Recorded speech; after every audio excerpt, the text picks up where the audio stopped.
Perjuangan kemerdekaan Indonesia tidak pernah lepas dari peran rakyat. Masyarakat dari berbagai lapisan dan kelompok bergabung dalam perlawanan terhadap penjajah. Mereka menyatukan tekad, memperlihatkan semangat, juang yang luar biasa untuk mencapai kemerdekaan. Kita akan memakai konsep jihad dalam konteks sejarah Indonesia. Lebih dari sekedar perang fisik, jihad juga mengandung makna perjuangan batin dan semangat untuk mempertahankan nilai-nilai keadilan dan juga kebenaran. Dalam konteks kemerdekaan Indonesia, konsep ini menjadi salah satu pendorong semangat perjuangan. Perjuangan rakyat melawan penjajah menegaskan pentingnya membela tanah air. Dan selama masa penjajahan hingga kemerdekaan Indonesia, banyak kiai dan ulama telah menggelar berbagai bentuk perang dan perjuangan dalam semangat fisabilillah. Setelah berabad-abad melawan penjajahan, Indonesia secara tegas menyatakan kemerdekaannya ketika Soekarno-Hatta membacakan naskah proklamasi Republik Indonesia. Meski begitu, kemerdekaan itu tidak lama berlangsung, karena sekutu yang berkolaborasi dengan Nietzsche datang. Tantangan ini dihadapi dengan seruan jihad fisabilillah oleh para kiai dan ulama untuk membela tanah air. Salah satu organisasi yang mengajukan seruan jihad fisabilillah adalah Nahdlatul Ulama atau NU, yang merespon kedatangan sekutu dengan fatwa dan resolusi jihad. Fatwa dan resolusi jihad tersebut merupakan upaya untuk mempertahankan kemerdekaan Indonesia melalui semangat jihad fisabilillah. Dalam kepemimpinan ulama-ulama NU, kesadaran nasional tentang pembebasan dari penindasan kolonial tumbuh dan berkembang dengan cepat. Sebagaimana mayoritas penduduk Indonesia yang menganut agama Islam, Islam telah menjadi motor penggerak dalam munculnya semangat nasionalisme. Bahkan dapat dikatakan bahwa nasionalisme Indonesia memiliki akar yang erat dengan nasionalisme Islam. Konsep nasionalisme dan cinta terhadap tanah air berkembang subur dalam hati rakyat, seperti pertumbuhan cendawan pada musim penghujan. Kesadaran ini berkembang dengan sangat cepat karena dukungan kuat dari komunitas Muslim yang merupakan mayoritas di Indonesia. Sebuah bukti tambahan yang dicatat oleh seorang peneliti berpengalaman dari CIDES Firman Nur dalam makalahnya berjudul Kehebatan Sarekat Islam di Masa Lampau adalah bahwa gerakan politik pembebasan Indonesia ditenagai oleh semangat Islam yang berakar dari pondok-pondok pesantren yang diasuh oleh ulama tradisional. Selanjutnya ada keterlibatan aktor. Yang pertama ada Kiai Hasyim Asy'ari. Beliau seorang ulama yang sangat karismatik dan ia adalah pendiri organisasi terbesar di Indonesia saat ini, yaitu NU. Dia mengeluarkan sebuah fatwa, resolusi jihad yang memiliki dampak besar terhadap upaya umat Islam di seluruh negeri dalam perjuangan menuju kemerdekaan Indonesia. Yang kedua ada NU. Ulama-ulama dan santri NU memainkan peran penting dalam perjuangan untuk merebut dan mempertahankan kemerdekaan Republik Indonesia dari penjajahan Belanda. Mereka merangsang keberanian rakyat untuk melawan dengan memperdengarkan keyakinan akan mati syahid melalui ceramah di masjid dan pondok pesantren. Yang terakhir ada organisasi masyarakat Islam. Ormas Islam yang didirikan oleh tokoh-tokoh Islam selama perjuangan kemerdekaan bertujuan untuk menyebarkan ajaran Islam dan dakwah. Salah satu bentuk dakwah ini adalah pendirian sarana pendidik baik bersifat formal maupun informal. Organisasi lainnya yaitu seperti Muhammadiyah yang sudah ada sebelum kemerdekaan Indonesia. Juga mendirikan pendidikan formal sebagai salah satu wadah dakwah mereka. Kehadiran ormas Islam selama perjuangan kemerdekaan Indonesia memiliki peran besar dalam melawan penjajah. Para tokoh Islam pada masa itu memainkan peran kunci dalam perjuangan untuk meraih kemerdekaan. Selanjutnya ada pengklasifikasian aktor. Yang pertama protagonis yaitu ada NU. NU tidak hanya mewakili kelompok agama tetapi juga mewakili kelompok perjuangan kemerdekaan yang nasionalis. NU memainkan peran penting dalam memperjuangkan kemerdekaan Indonesia melalui jihad dan mendorong semangat nasionalisme untuk berani menentang penjajah.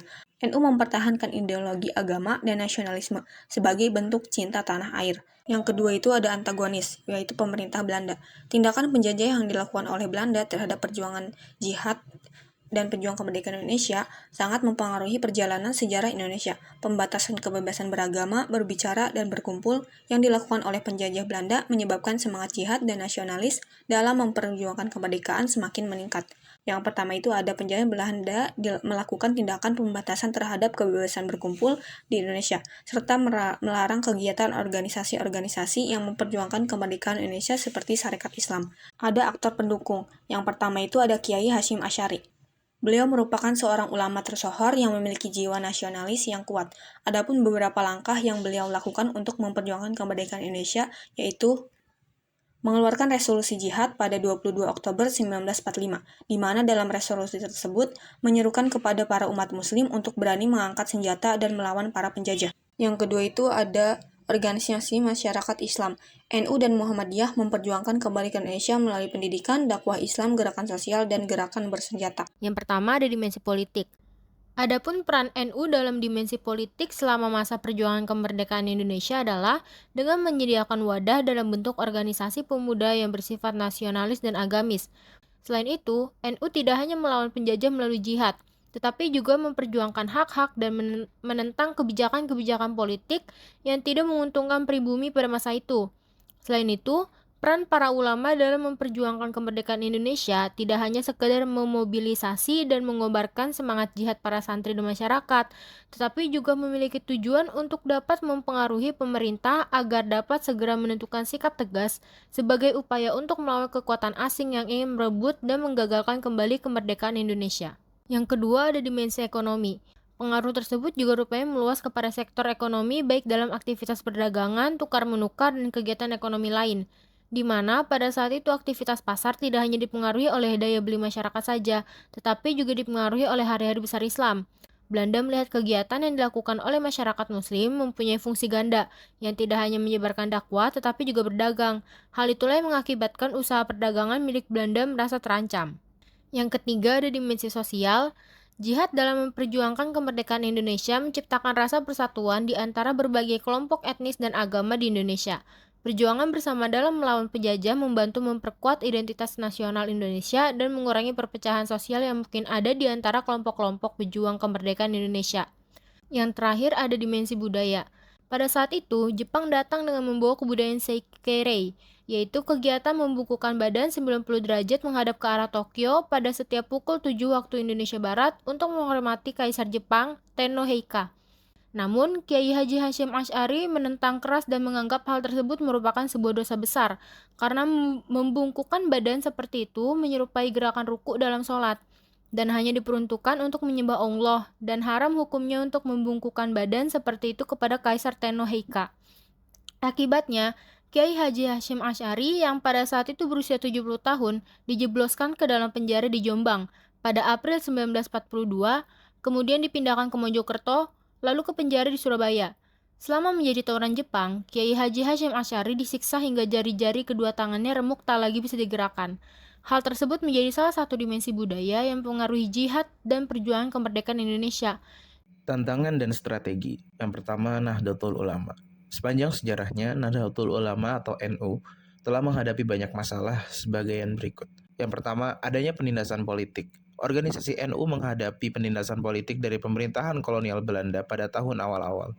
Karena aktivitas mereka yang nasionalis dan menentang pemerintahan kolonial, para pemimpin dan anggota organisasi nasionalis sering menjadi sasaran dan ditangkap. Untuk menghadapi tantangannya, NU melakukan strategi yang pertama, mengeluarkan resolusi jihad. Pendiri Nahdlatul Ulama Hashim Asy'ari dan sekelompok ulama mengeluarkan resolusi jihad pada 22 Oktober 1945. Dalam resolusi ini, seluruh umat Islam baik laki-laki maupun perempuan diminta untuk mengangkat senjata untuk melawan kolonialisme dan imperialisme yang merupakan ancaman bagi keamanan negara kesatuan Republik Indonesia. Ribuan pemuda Islam mengambil bagian dalam pertempuran Surabaya pada 10 November 1945 sebagai inspirasi dan resolusi tersebut. Yang kedua adalah Kiai Haji Hashim Asy'ari. Dalam perannya dalam jihad dan perjuangan kemerdekaan Indonesia, Kiai Haji Hashim Asy'ari menghadapi beberapa kesulitan.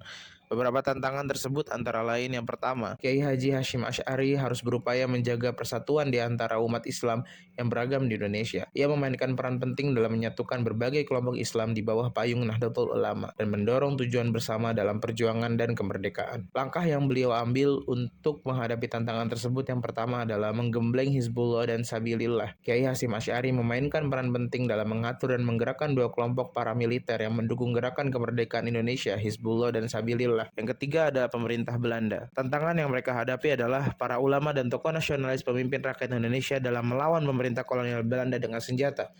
Perlawanan ini menentang penguasa Belanda untuk mempertahankan wilayah Nusantara.